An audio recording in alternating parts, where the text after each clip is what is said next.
Good morning. आज আমি discuss কৰিম পাৰ্চেণ্টেজ ৰিলেটেড প্ৰব্লেমছৰ ওপৰত যে পাৰ্চেণ্টেজ বোলা বস্তুটো আমি কেনেকৈ সলভ কৰিম।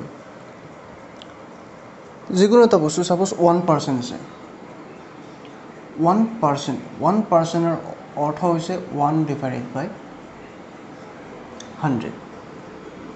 এতিয়া সাপোজ আমি এটা ডাইৰেক্ট নিউমেৰিকেল এটা যদি কৰোঁ, যদি দিয়া আছে যে 20% of 300, 20% of 300, ইয়াৰ অৰ্থ হৈছে 320%। আমি কেনেকৈ উলিয়াম 320%, 320% ইনটু 20% মানে 100। যেনেকৈ আমি কি কৰিছিলোঁ 1% মানে 1/100 লিখিছিলোঁ, চ' 20% মানে 20/100। চ' ইয়াক যদি মই পূৰণ কৰি দিওঁ, দুটা শূন্য ইয়াতে এনেকৈ কাটি দিলে হয়তো 60, অৰ্থাৎ 320% হৈছে 60। তো আমি ছেকেণ্ড আৰু যদি এনেকুৱা কৰোঁ, if 30% of A is equal to 60, 30% of A কিমান 60 দিয়া আছে, মানে ইয়াতে এনচাৰটো দিয়া আছে যে 60 হয়। এতিয়া এটো ফাইন কৰিব লাগে যে এৰ ভেলু কিমান। এইটো প্ৰব্লেম 1, এইটো প্ৰব্লেম 2। ইয়াত দিয়া আছে 30% of A is equal to 60, তেতিয়াহ'লে এ ভেলু কিমান। চ' ধৰি লওঁ এ ভেলু এ আছে, মানে এৰ 30%, এ ইনটু 30/100 ইজ ইকুৱেল টু 60 দিয়া আছে। চ' ক্ৰছ মাল্টিপ্লিকেশ্যন কৰি দিওঁ। এ 30টো ইফালে ইয়াত পূৰণ হৈ আছে, ইকুৱেল চিনৰ সিফালে গ'লে ডিভাইড হৈ যাব, তো 60/30। এটো 100ৰ লগত ডিভাইড হৈছে, তলত আছে মানে ডিভাইড হৈ আছে, ইকুৱেল চিনৰ সিফালে গ'লে পূৰণ হৈ যাব। 30 ডাইৰেক্ট দুবাৰ গ'ল, মানে এৰ ভেলু হৈছে তোমাৰ 200।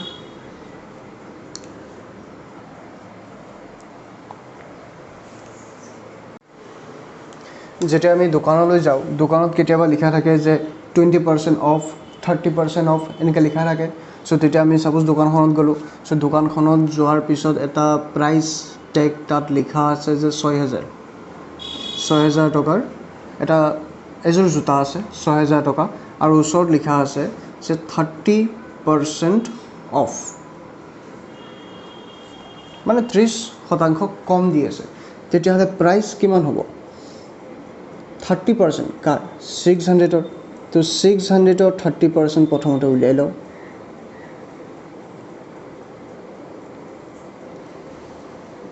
ছয় 3 গুণ 18, অৰ্থাৎ 1,800 টকা কম হৈছে। তেতিয়াহ'লে মই তাত যিজন বেপাৰী আছিলে তাক মই কিমান দিব লাগিব, 6,000ৰ পৰা 1,800 টকা বিয়োগ কৰি দিলে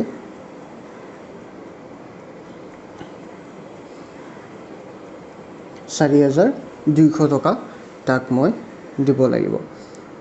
তো পাৰ্চেণ্টেজৰ পেটাৰ্ণটো হৈছে এইটো। আৰু পাৰ্চেণ্টেজৰ প্ৰব্লেম কিছুমান আহে যে 25% ইনটু 25%ক ফ্ৰেকশ্যনলৈকে কনভাৰ্ট কৰিব লাগে, into fraction, FRACTION, into fraction. Fraction মানে P/Q ফৰ্মেটত লিখিব লাগে, য'ত কিউৰ ভেলু 0 হ'ব নোৱাৰে। চ' 25%ক ফ্ৰেকশ্যনলৈ কনভাৰ্ট কৰিব দিছে, অৰ্থাৎ P/Q এইটো ফৰ্মেটত নিব দিছে য'ত কিউৰ ভেলু 0 হ'ব নোৱাৰে। কিউৰ ভেলু 0 হ'লে কি হ'ব, P/0। P/0 মানে কি, 0 মানে একোৱে নাই, একো নথকাৰ পৰা P ল'ব পাৰি জানো। অৰ্থাৎ চাপ'জ আছে 5/0, তাৰমানে কি একোৱে নাই, একো নাথাকাৰ পৰা তুমি 5টা বস্তু ল'ব পাৰিবা নেকি, নোৱাৰি। বোলে ইয়াত আছে 1/5 আছে, তাৰমানে কি 5টা বস্তু আছে, 5টা বস্তুৰ পৰা এটা লৈছোঁ। এতিয়া 5%ক ফ্ৰেকশ্যনলৈকে কনভাৰ্ট কৰিব দিছে, 25%। চ' 25% মানে 100। চ' ইয়াক 25ৰে ডাইৰেক্ট 4 বাৰ যাব, মানে 1/4। এইটো হৈছে ইয়াৰ ফ্ৰেকশ্যন পেটাৰ্ণ সিমিলাৰলি 84% 84%ক যদি ফ্ৰেকশ্যনলৈকে নিব দিয়ে তেতিয়াহ'লে 84 ডিভাইডেড বাই 100 এনেকৈ আহিব এইটো এটা প্ৰব্লেম থাৰ্ড প্ৰব্লেম এইটো এটা প্ৰব্লেম এইটো ফ'ৰ্থ প্ৰব্লেম চ' 2 ৰে 7 দুগুণ 8 2 দুগুণ 4 42 বাৰ 2 ৰে 50 বাৰ আকৌ 2 ৰে 25 বাৰ 2 ৰে 21 বাৰ অৰ্থাৎ 21/25 এইটো হৈছে ইন ফ্ৰেকশ্যন ফৰ্মেট 84%। নেক্সট এবাৰ ফ্ৰেকশ্যনৰ পৰা পাৰ্চেণ্টেজলৈকে কনভাৰ্ট কৰা ফ্ৰেকশ্যন আছে ফ্ৰেকশ্যনৰ পৰা আমি কনভাৰ্ট কৰিম পাৰ্চেণ্টেজলৈকে চ' ফাৰ্ষ্ট প্ৰব্লেম 3/8 এইটো হৈছে ফ্ৰেকশ্যন ফৰ্মেটত আছে ফ্ৰেকশ্যন মানে p/q ফৰ্মেটত আছে 3/8 চ' ইয়াক কনভাৰ্ট কৰিব লাগে পাৰ্চেণ্টেজলৈকে ইনটু 100 কৰি দিওঁ যদি ইনটু 100 কৰি দিওঁ 2 ৰে 4 বাৰ 2 ৰে 50 বাৰ আৰু যাব 2 বাৰ 25 বাৰ 25 3 গুণ 75 ডিভাইডেড বাই 2 মানে 3 দুগুণ 6 7 1 15 7 দুগুণ 14 15 5 দুগুণ 10 37.5%। তাৰপিছত নেক্সট প্ৰব্লেম এটা কৰোঁ 2 1/4 2 1/4 ইয়াৰ অৰ্থটো এইটো হৈছে যে 4 4ৰে 2 পূৰণ কৰি 1 যোগ কৰিব লাগিব 4ৰে 2 পূৰণ কৰি 1 যোগ কৰিব লাগিব অৰ্থাৎ 7 দুগুণ 8 9 ডিভাইড বাই 4 অৰ্থাৎ আমাৰ p/q ফৰ্মেটটো দিয়া আছে এইটো 9/4 ইয়াক আমি ফ্ৰেকশ্যনত কনভাৰ্ট কৰিব লাগিব চ' ফ্ৰেকশ্যন আছে ইয়াক আমি পাৰ্চেণ্টেজলৈকে কনভাৰ্ট কৰিব লাগিব 9/4 ইনটু 100 চ' 100ক ডাইৰেক্ট আমি 25 টাইম যাব চ' 25 যদি কৰোঁ 9 5 গুণ 45 5 4 9 18 19 20 22 22.5%। Now express in terms of decimal আমি ডেচিমেললৈকে কনভাৰ্ট কৰিব লাগিব ডেচিমেল মানে য'ত তোমাৰ দশমিক আহে দশমিক মানে 0.001 এইবোৰ 90.1 এইবোৰ য'ত য'ত পইণ্ট থাকে তাক আমি ডেচিমেল বুলি কওঁ চ' ফাৰ্ষ্ট দিছে তোমাৰ প্ৰব্লেম 9%।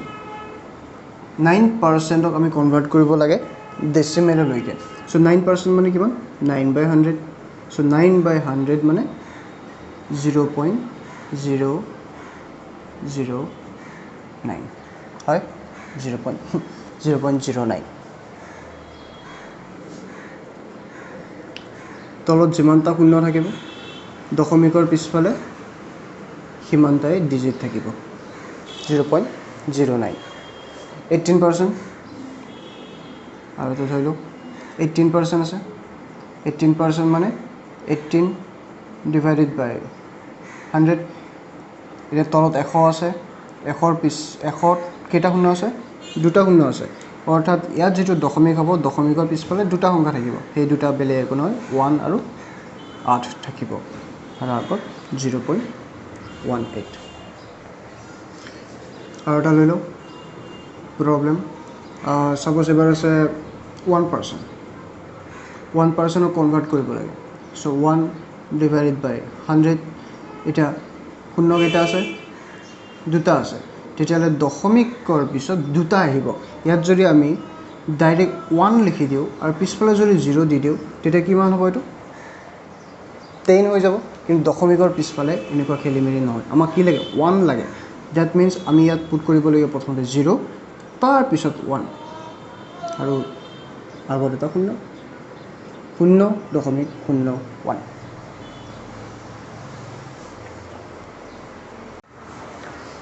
নেক্সট কুৱেশ্যন এজন মানুহৰ monthly salary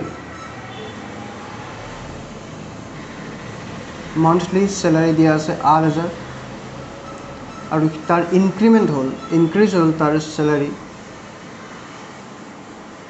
by 20%. So 20% increase হোৱাৰ পিছত মানুহজনে কিমান চেলাৰী পাব।